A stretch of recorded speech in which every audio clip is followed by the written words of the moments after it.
BJP जहां कभी नहीं बना सकी सरकार, उस स्टेट के बूते कैसे बदला राज्यसभा का गणित और क्या अब वन नेशन वन इलेक्शन की बारी है? चलो इस पर हम लोग करेंगे बात। नमस्कार, मेरा नाम है लक्ष्मी। देश में कुछ महीनों के अंतराल पर कोई ना कोई चुनाव होता रहता है। इसे देखते हुए गठबंधन बनने और बिगड़ने का खेल भी जारी रहता है। बीजेपी को हाल में ही इस दिशा में बड़ी सफलता हाथ लगी है।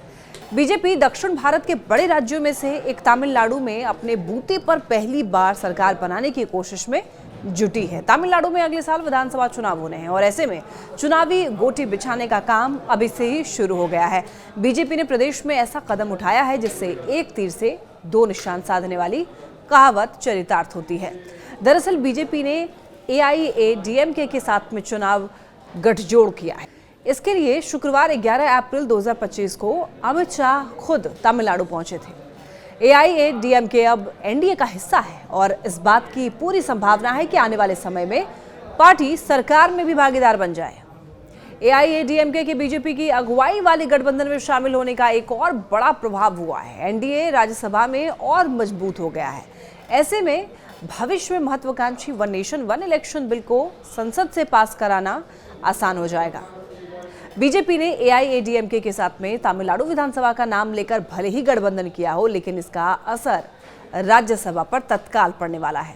अन्ना द्रमुक के गठबंधन में शामिल होने से सत्तारूढ़ एनडीए को और मजबूती मिलेगी। लोकसभा में एनडीए पहले से ही देखिए काफी ज्यादा स्ट्रांग है और अन्ना द्रमुक के बीजेपी के पाले में आने के बाद में अब राज्यसभा का गणित बदल जाएगा। गौरतलब है कि पार्लियामेंट के अपर हाउस में अन्ना द्रमुक के 4 सदस्य हैं और इस बात की पूरी संभावना है कि वन नेशन वन इलेक्शन से जुड़े हुए विधेयक को संसद के अगले सत्र में पेश किया जाएगा। तो ऐसे में अन्ना द्रमुक के एनडीए में शामिल होने से राज्यसभा में भी इस विधेयक की राह पहले के मुकाबले बहुत आसान हो जाएगी। तो केंद्र सरकार ने कुछ दिनों पहले ही देखिए वक्फ बिल को संसद से पास करवाया है। अब वन नेशन वन इलेक्शन की बारी है। सभी यही कह रहे हैं। देखिए राज्यसभा में कुल 245 सदस्य हैं, जिनमें से 9 सीटें खाली हैं। इसका मतलब ये है कि प्रभावी संख्या केवल 236 है। ऐसे में बहुमत का आंकड़ा 119 है और बीजेपी की अगुवाई वाली एनडीए सरकार अब इसे आसानी से पार कर सकती है। 4 मौजूदा एआईएडीएमके सांसदों, जिसमें कि सीवी षणमुगम और एम थंबिदुरई, एन चंद्रशेखरन और धर्मर, इसको जोड़ने के साथ ही बीजेपी के नेतृत्व वाले सत्तारूढ़ गठबंधन के पास में राज्यसभा में 123 सांसद हो जाएंगे।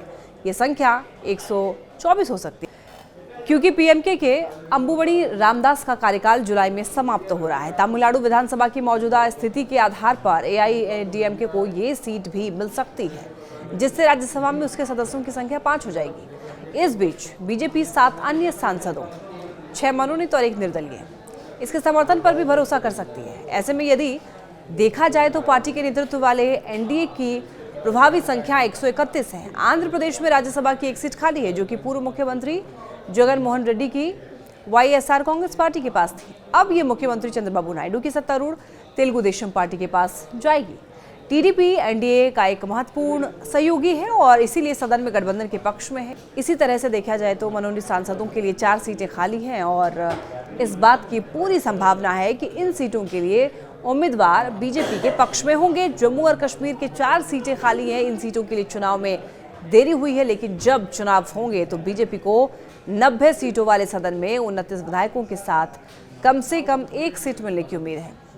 बीजेपी को 2 सीटें भी मिल सकती हैं। इसका मतलब ये कि बीजेपी 245 सदस्य सदन में 141 सीटों पर भरोसा कर सकती है। साल 2014 के बाद देखिए पहली बार पार्टी के नेतृत्व वाले गठबंधन को राज्यसभा में स्पष्ट बहुमत मिल सकता है।